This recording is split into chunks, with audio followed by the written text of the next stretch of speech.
এরকম বন্যা আমার জন্মে আমি আর কখনো দেখি নাই। এমনি আমি আমার বাপ দাদাদের থেকে শুনছি যে 88-তে এরকম একটা বন্যা হয়েছিল।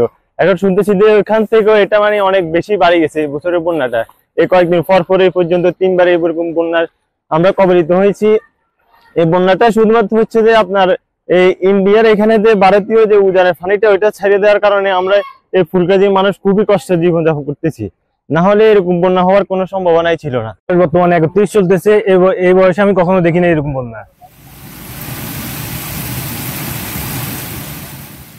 এর আগে হয়েছিল, তবে এরকম বন্যা হয় নাই, এবার একটু বেশি হয়ে গেছে।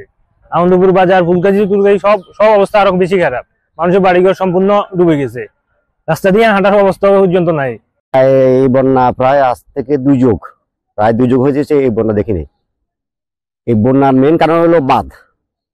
এই বাঁধটার কারণে ওইদিকে অনেকগুলা বাঁধ ভাঙে যাবার কারণে এই অবস্থা হয়েছে।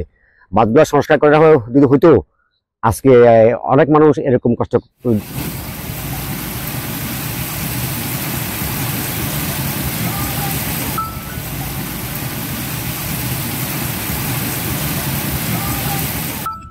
সাড়ে 7টা বাজে উঠি আমি পাতিল দুইয়ের। এই টাইমে আমি কান্না শুরু করছি, ঘরে ভাঙ্গি পড়ে যান।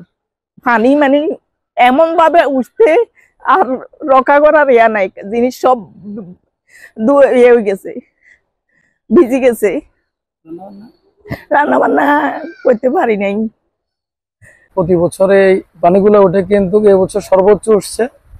এই যে আমাদের গতিয়া গাং, তারপর ওইদিকে উত্তর পাশে ফুলগাজী উপজেলাতে অনেকগুলো ভার ভেঙে যায়। তো এটা আমরা চাচ্ছি যে স্থায়ীভাবে এটা ভালোভাবে কাজ করা হোক। আমরা সবসময় এটা নিয়ে দুর্ভিক্ষের মধ্যে থাকি। আমাদের এখানে যে মৌরি নদী, সিলোনিয়া নদী আছে, ওইখান থেকে উজানে পানি আসার কারণে আগের বার যে এরকম বন্যা হয়েছিল তখন মনে করেন যে বাঁধ ভেঙে গেছিল। ওই বাঁধটা সংস্কার করা না হওয়ার কারণে এখন দেখা গেল যে বৃষ্টি গ্রামের উপরে এদিকে আবার নতুন করে প্লাবিত হয়েছে।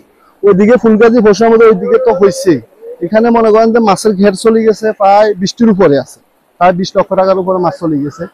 আসি দেখতেছি যে বন্যার পানি বাড়ি গেছে, আমরা যাইতে কষ্ট হইতেছে, যাতায়াতে কষ্ট হইতেছে। আপনার অনেক পানি ঢুকে গেছে, আগে থেকে পানির পরিমাণ বৃদ্ধি পেয়েছে। আর এখানে যে আমাদের অনেকগুলো গ্রাম ছিল, বিশেষ করে আমাদের যে এই ভারতের যে সাইডগুলো থেকে এবং আমাদের যে বাঁধগুলো ছিল, বাঁধগুলো ভেঙে গেছে। ঠিক আছে, অনেকগুলো বাঁধ ভেঙে যাওয়ার কারণে কালকে সন্ধ্যা থেকে আর বিকেলেও অনেক পানি বের হয়েছে। আজকে দেখা যায় আরো পানির পরিমাণ বৃদ্ধি হয়ে গেছে। এখন